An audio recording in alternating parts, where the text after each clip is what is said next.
welcome to another episode of A Different Way of Life. I'm your host, JJ, and we got the special guest, probably one of the most special guests I'm going to have on here. It's my confidant, my lover, my love, my best friend, my other half, my headache, and the list goes on. Diamond, Diana, Dook Booty Sanders. How Oh, you doing?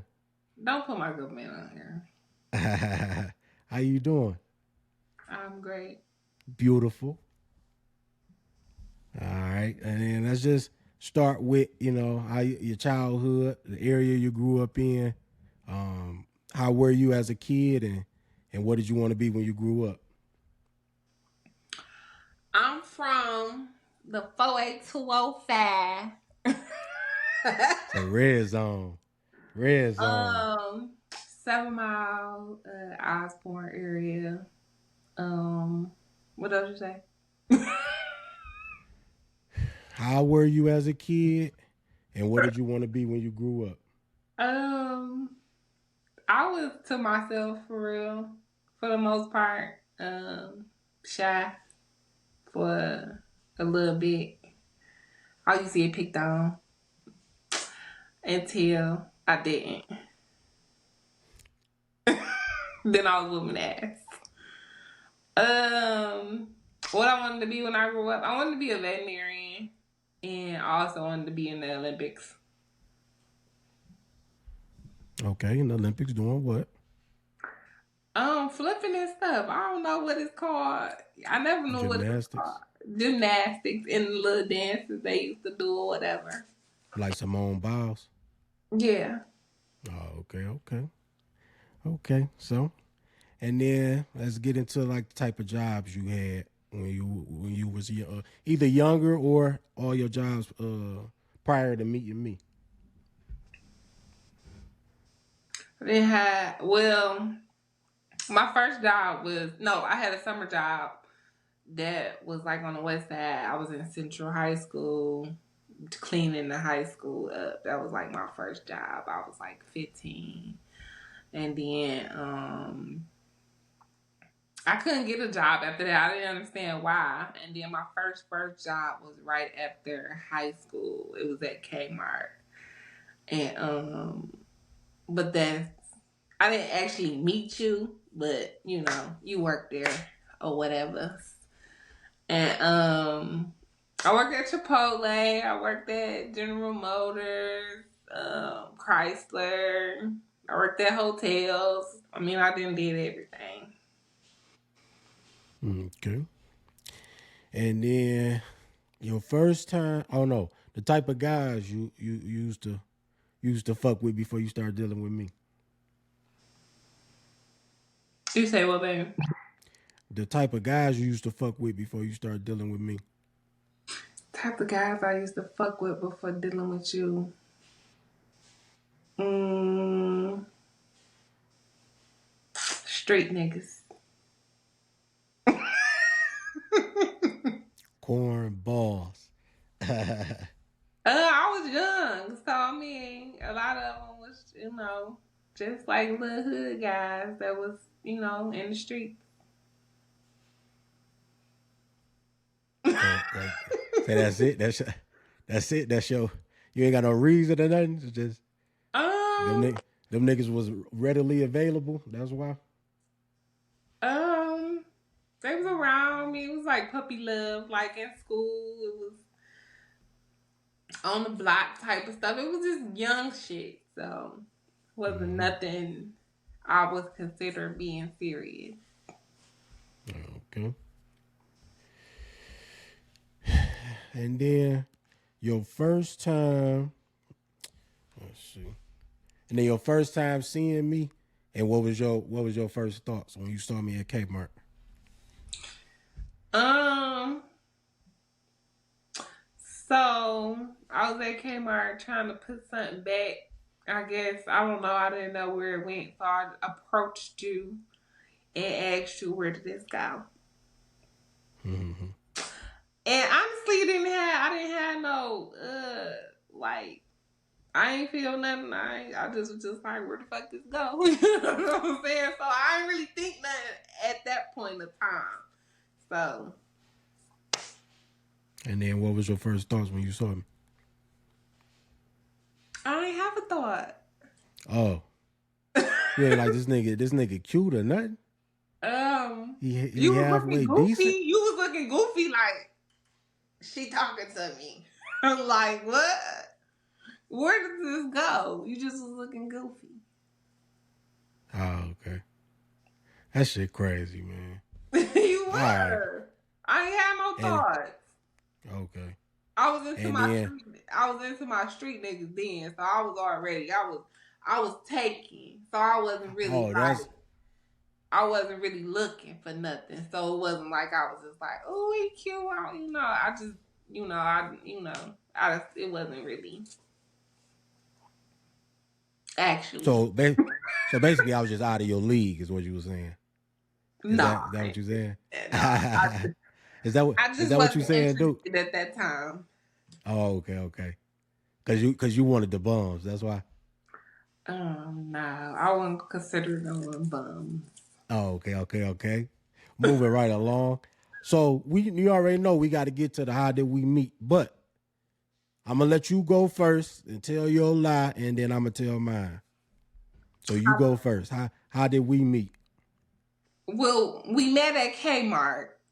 Oh no, I'm talking about met like where we at But right now. okay, How did we? so it was this girl I went to school with. No, All right, I don't say no received names. We don't know what your name.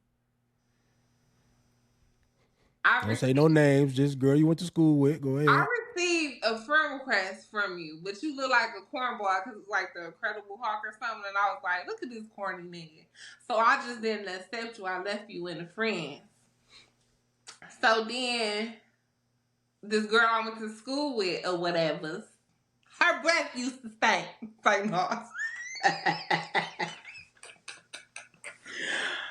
Anyhow, but no, it's the girl I used to go to school with or whatever. And I believe I saw. I don't know. I'm trying to get it right. Like I'm trying to get it right for you, baby. So I think I saw you first on that. Yeah. So you was on her page or whatever, and I was like, oh, he kind of cute. And so I think her tag you, and I went on there or whatever, and I was like, oh, that's him. He is cute. So I accepted your friend request. And then from that point, I see you every now and then on my timeline. And I saw you teaching your brother how to drive or whatever. And then I said something to you then. And then I slid in your inbox and I was like, you should text me sometimes. That's how. Are you done? Yes, I'm done. Okay. Yeah, I guess that's partially true. I mean, you didn't really go into the details of it, but yeah, you seen me. I was dealing with somebody that we mutually known, and I put up a status about the Rams beating the Cowboys. Oh, okay, that's what it was. Yeah, that's what it was. And then you said, "Oh, what was the score?"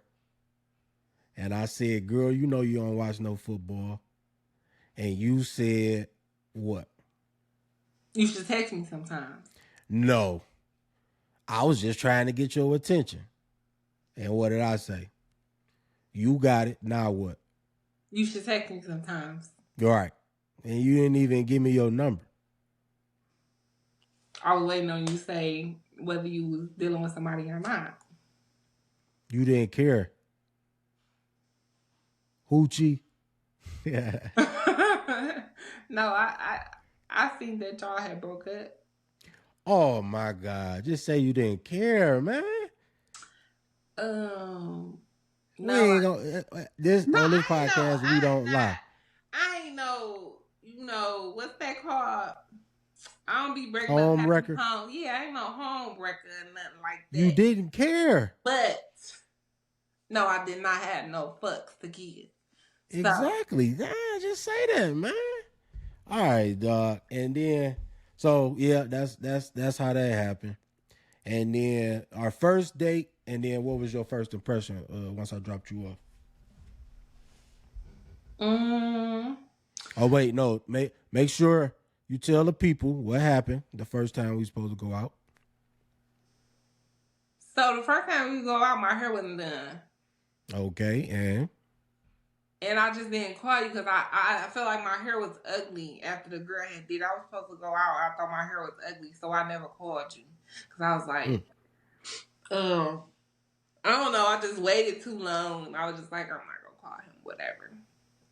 And then I seen you post something else, and I was like, it's supposed to be take. It was like something take big booty girls out to donuts or some shit like that.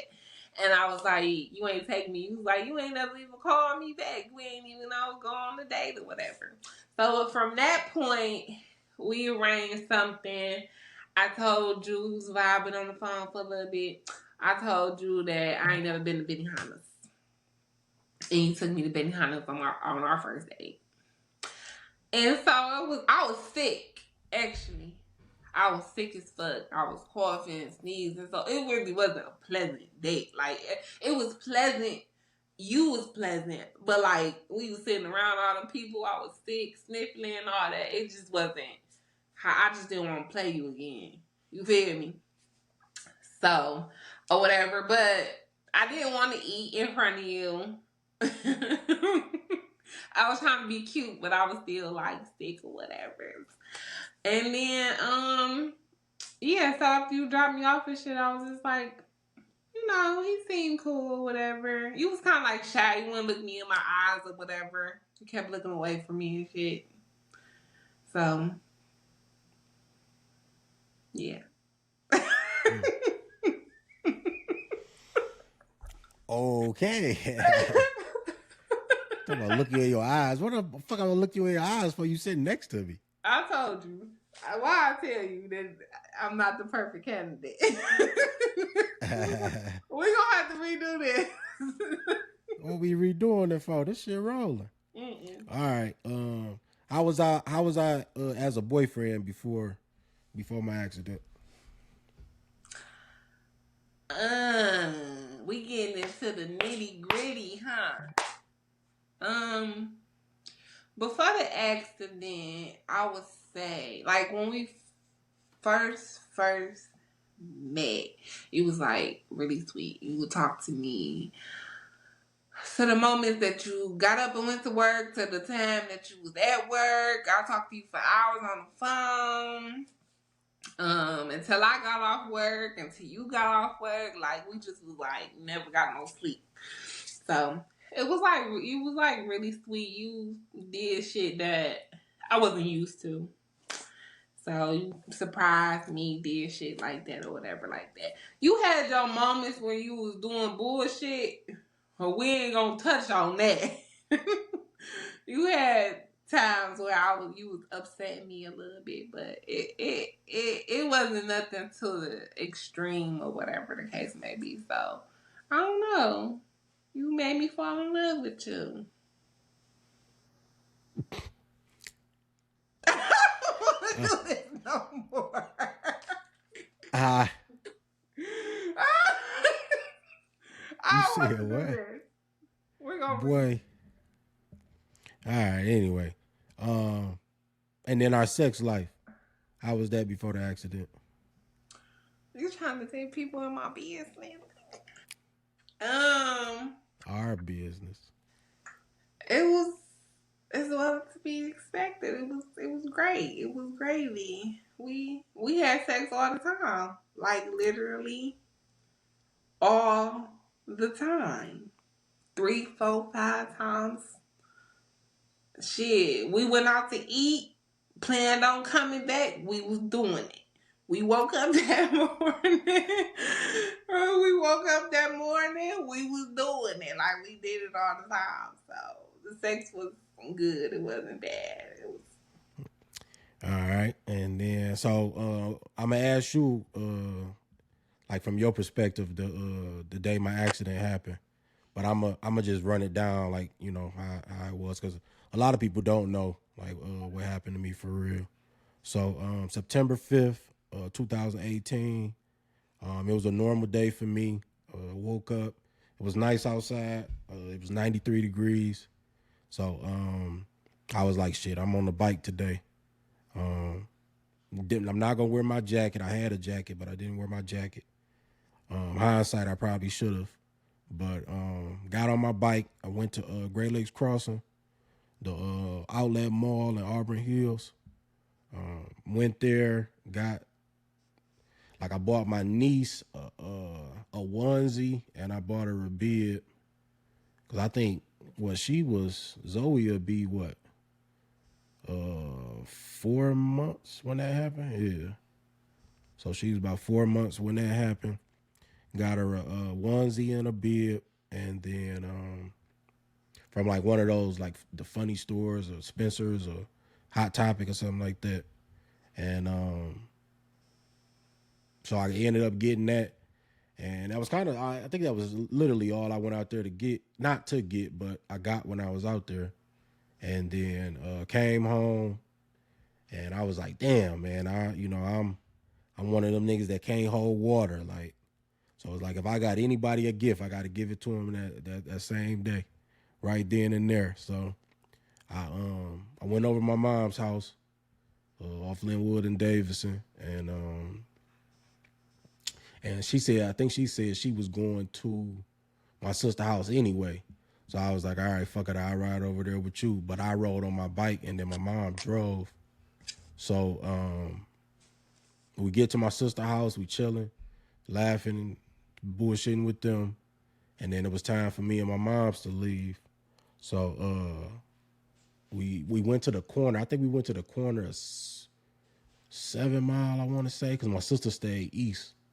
So I think we went to the corner of 7 Mile, or it was one of them.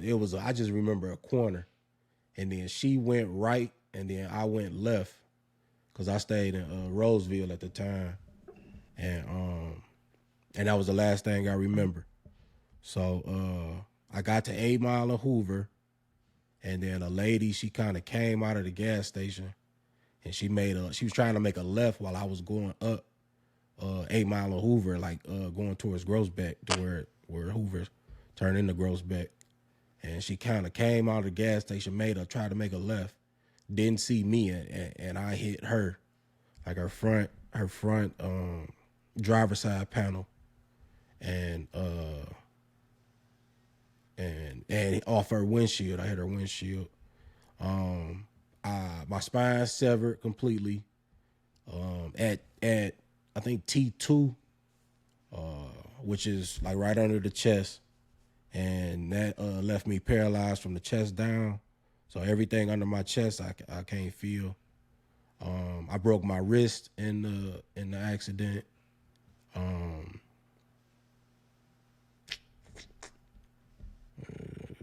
that was really it. All right. And then you could tell them how that day was for you, Dook. So me and Jeremy was kind of on like the outs. We was kind of like beefing here, like whatever the case may be. So I talked to him that day, but it was like barely. He really wasn't trying to fuck with me for real. So the last time I did talk to him, he did go to the mall. He was picking his niece up something. He was at his mama's house. That was the last time I had actually had a conversation with him. I know for him to be on Facebook all the time, and you know I'm a crazy bitch, so I would go on there and see if he active. And so if he active and I was calling, he was ignoring me. Okay, whatever. But I was calling and he hadn't been active for hours. So at first I just thought he was ignoring me or whatever the case may be. And so I just kept calling. And then I had seen somebody on Facebook say it was a motorcycle accident. The guy flew through the windshield or something. And I was just like, you know, it was by my neighborhood. So it was like, So I asked the girl on Facebook, like, what kind of bike it was. And she told me it was a black bike with like some white writing on it or whatever the case may be. And that kind of got me worried. So I called and I called again and he didn't answer. I wound up after like maybe I want to say maybe 45 minutes to an hour after that, I called his mom. And I ain't never want to call his mama. I ain't never want to call her for nothing. I ain't one of them chicks that saying, "Oh, your son doing this and your son doing that." I ain't never want to call her for nothing. But it worried me so I called her and was like, "When the last time you talked to Jeremy? Because I haven't talked to him." And she was like, "It's been about an hour." And so I was like, some girl said it was an accident on Groesbeck and 8 Mile, whatever the case may be. He got on a motorcycle and he crashed. And I said, I haven't talked to him. I can't get him on the phone. So she said she was on her way. I said, I'll be there before you. So we started driving towards his apartment. And at that time, I just kept calling and calling his phone. My mama always told me call hospitals and jails. Okay? So he didn't take me for the guy to be in jail. So we called all the hospitals around the hospitals or whatever the case may be. And the last hospital, before his mom was able to call the last hospital, somebody picked up his phone, and it wound up being a nurse from the hospital. And they said, we have Jeremy here. We're working on him now. I'm like, oh my God, is he okay? She said, we're working on him now. And that was that. Just something get up to this hospital, St. John, Maine, as soon as possible. So after that, it was hard because I had to tell his mama that it was actually him. And that was like heartbreaking because it was like, so I called her or whatever. And all she kept saying was like, my son, my son, my son. And so I'm flying with my daughter in the car, flying to St. John, Maine, flying there, just praying that he okay. So when I got there, they was like, he's okay, or whatever the case may be. He's in the back. You have to wait to see him. They had to let you see him. And so I was like, okay, cool or whatever. And I waited there. We waited. His mom eventually, we waited. My mom got there to get my daughter. And eventually they was like, you can see him. And then they said, wait. We gonna wait, let the doctor come down and talk to you. So by that time his mama had got there, his dad was there, his brother was there. And they put us in this little room, and the doctor eventually came in, and that's when they said to us that, it's a possibility he won't be able to walk again. So. Sad. And then, so what? Like when you heard that, what was your first initial thoughts? That's my man, and I'm gonna stick beside him. So, I mean, it was heartbreaking. My first initial thought, it was heartbreaking because it was unbelievable. You know what I'm saying? It was that was a life changing situation for everybody. So. Oh yeah, without a doubt. And then, so was the decision to stay with me? Was it difficult? And then, like, if it was, like, how? What made it difficult? I would say in the beginning it wasn't difficult. I know myself, I know my heart, and I know what I wanted at that time. So it was like he been good to me and my baby, and I'm not gonna leave him lying down. Eventually, eventually, it became a difficult situation. You know what I'm saying? Staying because of all the stuff that came with it. You know what I'm saying? Emotional, physically, a lot of stuff.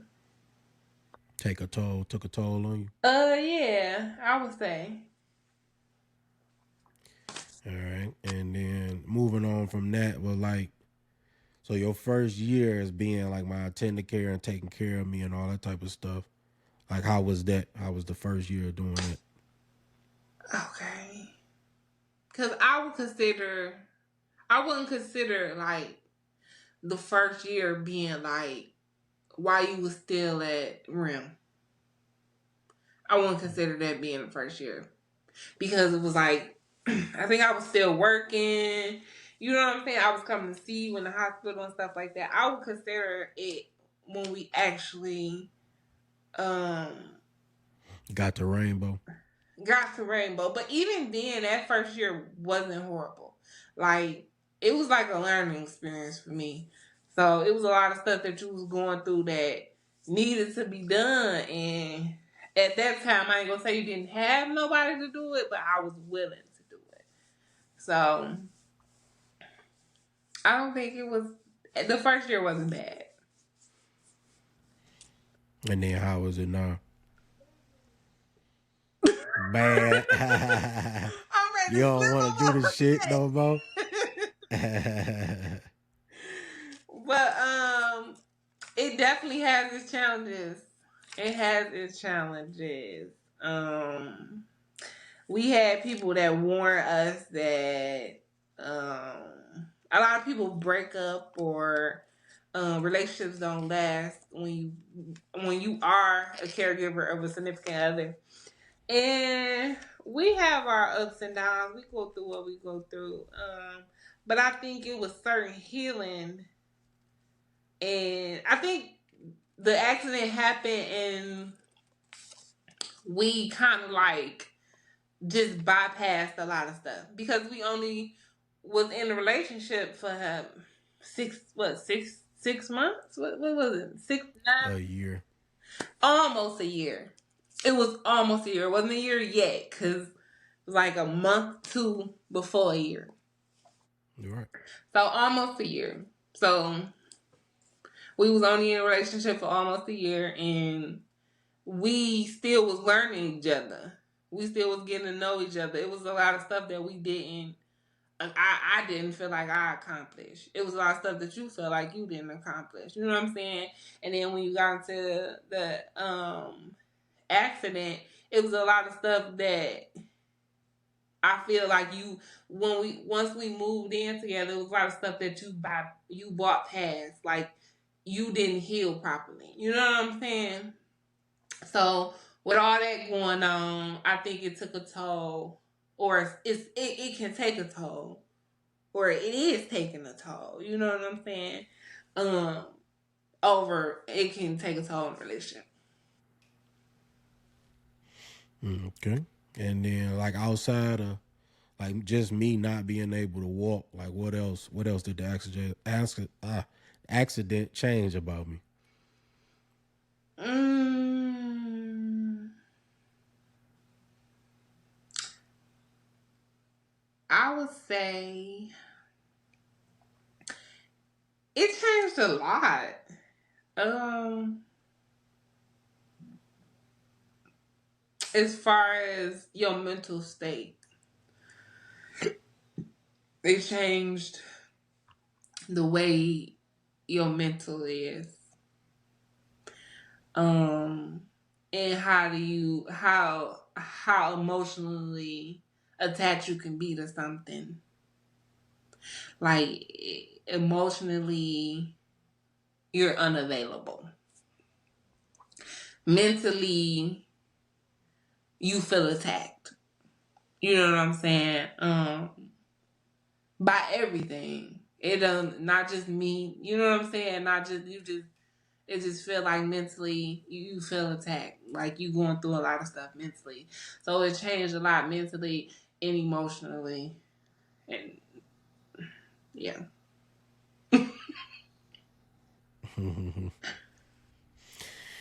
And then overall, and then like how do you think our relationship is right now? Honestly, It's the whole purpose of the show. um, overall, right now, we're not in a good space. At all. We're not in a good space. But but like I said previously, it's because we bought past a lot of stuff. Bypass. We bought past, bypass, bypass. We bypass. No, I'm trying to say okay, whatever. But it was a lot of stuff that, like I said, like I feel like I haven't accomplished a lot of stuff. After taking the role of being your caregiver, I gave up a lot of stuff. I gave up a lot of stuff. What's the word that I'm looking? I sacrificed a lot of stuff to be your caregiver, to be your confidant, your lover, and your best friend. But it was a lot of stuff that you did haven't healed from either. And I think that's the cause of what we going through right now. And just because it ain't good, because I know we lie. Don't y'all have us get no ideas? Because I'm just telling you. You so stupid. Mm-hmm. All right, and then do you think us not having that same sex life that we was having before my accident, you think that played a big part in how our relationship is now? I As think far sex as it is a not big being where part, it's is at? a major part. And not necessarily, but I think it plays a big part in a relationship. Having that physical connection. You know what I'm saying? And not even sex. It's not even sex. It's intimacy. Because we don't have a form of intimacy. And I think that is a problem. You know what I'm saying? Physically, you don't like being touched. You know what I'm saying? And that's hard sometimes. Because in a relationship, because out of a relationship, I'm not a physical person. But in a relationship, I like to be physical. You know what I'm saying? I like intimacy. I like, you know what I'm saying? As well as you did. You know what I'm saying? But I think that played a part in it. All right, and then just tell me like one of your best days since I've been in this situation. One of the best days. It could be any day that just when you hear best day, what first thing to come to mind? I It could be told, just you. It can I be told you I us was going to say together. this. But it's not no selfish. I don't want to sound, you know what I don't want to sound, right? Like a gold digger or anything, like I'm taking. But it really, at that point, I felt like because you physically can't show me and emotionally can't show me that you use materials to try to make me happy. And I don't know what nobody would say to that, but I'm saying I got where you was coming from, baby. You know what I'm saying? And the best day was that when my baby dropped what? Beans on me, okay? So that told me right then and there. And it wasn't no car note. Yeah. It wasn't a note. It was cash. So that right there showed me that I know physically and mentally you couldn't show me how, even emotionally you couldn't really show me, but you was trying to show me. So I knew it. All right. And then we could wrap it up with this, or unless you got something else you want to talk about. But just give tips for anybody, like any woman, well, I guess male or female, it don't really matter. Anybody that's trying to fuck with somebody that's in a wheelchair, like what tips would you have for them? Be If. Definitely be prepared for the ups and the downs. Be prepared for there is not even a question that is going to be downs. It's going to be a lot of downs. Um, it's not easy at all dealing with someone in the because I believe emotionally I'm not. I can just speak from my experience, but emotionally, it takes a toll, and you have to be really strong, and y'all got to keep a lot of communication and keep up a lot of communication with each other. Y'all got to talk to each other no matter what. No matter what, if it's good or if it's bad, y'all better talk to each other. Um, Try new things. Try new things. If the relationship seems stale, start doing things y'all ain't never did before. Y'all ain't never went hiking. We ain't never went hiking. We tried hiking. You know what I'm saying? We did stuff like that. Try new things sexually. To keep the spice in a relationship. Be willing to bend a little. You feel me? And I think that's it. And then that was all of them, but I got one more. You think like this situation happening, it made us closer? Like we had more of a mental connection than just physical before? I feel like yes. I do feel like I always felt like if this situation never happened, me and Jeremy wouldn't have lasted as long as we lasted. You know what I'm saying?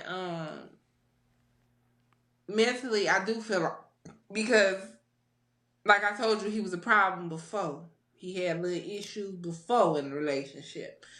But now he'll listen. He understand where the fuck I'm coming from. You know what I'm saying? He take that time to kind of really reevaluate the situation and be like, okay, you know what I'm saying? I don't know if it's the situation or I don't know what it is, but we did get a lot closer. But in some aspects than others. That's what I'm trying to say. He's so silly. Well, that wraps up another episode of A Different Way of Life. Thanks, Duke Booty, for your time. I love you. Review. And all right, y'all have a good day.